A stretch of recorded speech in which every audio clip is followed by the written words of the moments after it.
Okay, तो अब हम लोग 3.3 स्टार्ट कर रहे हैं। 3.3 में सबसे पहला क्वेश्चन आप देखेंगे, यहाँ पर आपके पास गिवन है कि in the figure 3.37 point G D E F R concyclic points, है ना। नया वर्ड आ गया हमारे पास, कॉन साइक्लिक। तो कॉन साइक्लिक का मतलब अभी फ़िलहाल आप ये समझ के चलिए वो पॉइंट जो सर्कल के सरकमफेरेंस के ऊपर आ रहे हैं। तो आपको दिखेगा कि जी डी ई एफ ये सब सरकमफेरेंस के ऊपर हैं। तो ऐसे पॉइंट्स को हम क्या बोल रहे हैं फ़िलहाल? कॉन साइक्लिक पॉइंट्स बोल रहे हैं। डेफिनेशन कुछ और भी है, लेकिन इस क्वेश्चन के लिए इतनी अंडरस्टैंडिंग काफ़ी है। तो concyclic points of the circle with centre C, तो आपको दिख रहा है कि सेंटर कितना है, इट इज सी।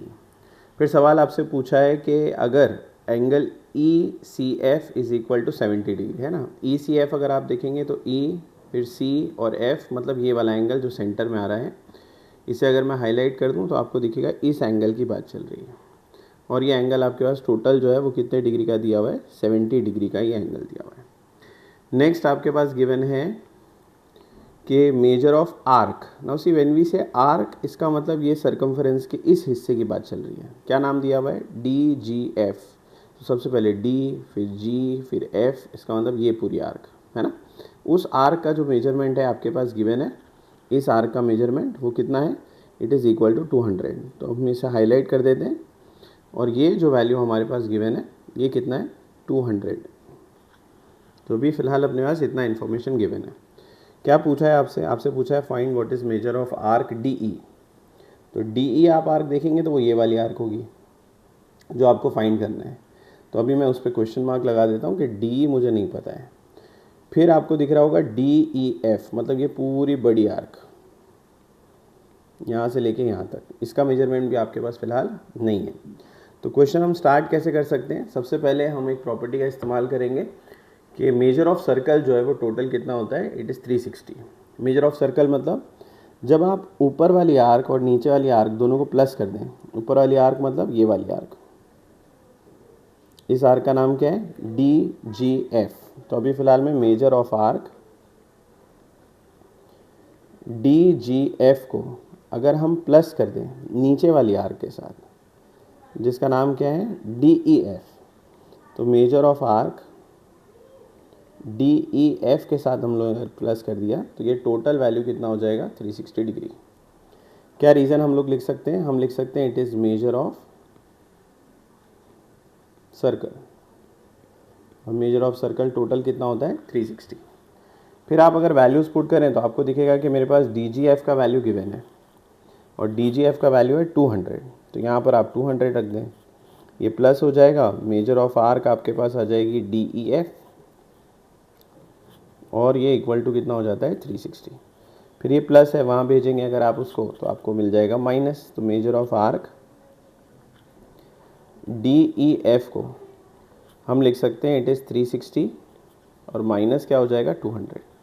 माइनस किया अगर आपने तो आपके पास आंसर आ गया 160। तो इसका मतलब मेरे पास measure of arc D E F जो है वो टोटल कितना हो जाता है, 160 डिग्री का हो जाता है। ये जो है आपके पास एक आंसर आ गया, है ना। आप देखिए मेरा क्वेश्चन नंबर 2 जो था वो क्या था, उसने पूछा था what is measure of arc D E F, तो वो आ गया। अच्छा, अब और क्या फाइंड करने कहा गया है? उसने पूछा है find what is measure of arc D E. When you see D मतलब इसकी बात चल रही है। अच्छा, टोटल वैल्यू तो हमें पता चल गया है कि डी ई एफ का जो टोटल वैल्यू है डी ई एफ का वो कितना हो गया, 160। तो बेटा जो वैल्यू मिलता जाता है उसको वन पुट करते जाते हैं। तो इसे अभी मैं हटा रहा हूँ और यहाँ पे वैल्यू मैं लिख देता हूँ 160 डिग्री, ठीक है। अच्छा, फिर एक प्रॉपर्टी और है, अगर आप इस एंगल को देखेंगे, ई सी एफ वाला एंगल वो कितने डिग्री का है, तो आपको दिखेगा कि ई सी एफ जो एंगल आपके पास दिया हुआ है वो टोटल है 70 डिग्री का। तो अगर ई सी एफ 70 डिग्री का है तो उसके सामने वाली आर्क भी कितने डिग्री की हो जाती है, 70 डिग्री की, है ना। इसे बोला जाता है डेफिनेशन ऑफ माइनर आर्क। तो अगर आप इसे लिखें, इसे अगर हम लोग लिख दें तो आपको दिखेगा कि हमारे पास जो वैल्यू है, जस्ट अ मिनट, हाँ इसे ज़रा शिफ्ट कर दूँ थोड़ा सा, ठीक है। तो अब हम लोग लिख रहे हैं कि measure of angle E C F is equal to measure of arc. और कौन सी आर्क के बराबर है, EF आर्क के बराबर है। तो मेजर ऑफ आर्क EF अगर आपको फाइंड करना है तो आप लिख सकते हैं it is equal to 70 degree.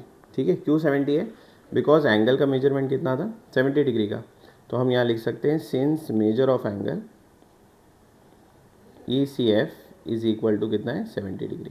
ठीक है, यहाँ स्पेस नहीं है तो इसके लिए आपके पास रीज़न होना चाहिए definition of minor arc. Okay, तो ये आपके पास वैल्यू आ जाता है किसके लिए, ये आपके पास वैल्यू आ जाता है फॉर EF। ओके, अब सी EF तो नहीं पूछा था, पूछा क्या था, पूछा था आपको फाइंड करने के लिए कि what is value for DE। तो अगर आप ध्यान से देखें आपको दिखेगा कि मेजर ऑफ आर्क DEF जो है वो दो आर्क से मिलकर बनी है। उसमें एक मेजर ऑफ आर्क EF आती है और उसमें एक मेजर ऑफ आर्क DE आती है। अगर आप वैल्यू लिखें तो यहाँ 160 आ जाएगा। EF की जगह पर आप क्या लिख सकते हैं, 70 और plus major of arc DE। अब इस प्लस वैल्यू को हम वहाँ भेज दें तो आपके पास मेजर ऑफ आर्क DE जो है वो हो जाएगा 160 माइनस 70, जो टोटल कितना हो जाता है, तो 160 माइनस 70 हो जाता है आपके पास 90 डिग्री। तो ये आपके पास फाइनल आंसर हो जाएगा। ठीक है, होप आपको समझ में आ गया है। थोड़ा सा रिवाइंड करके आगे पीछे करके एक बार वापस से क्वेश्चन को देखिए तो आपको क्लियरली समझ में आ जाएगा। इंपॉर्टेंट क्वेश्चन है, बहुत बार आ चुका है।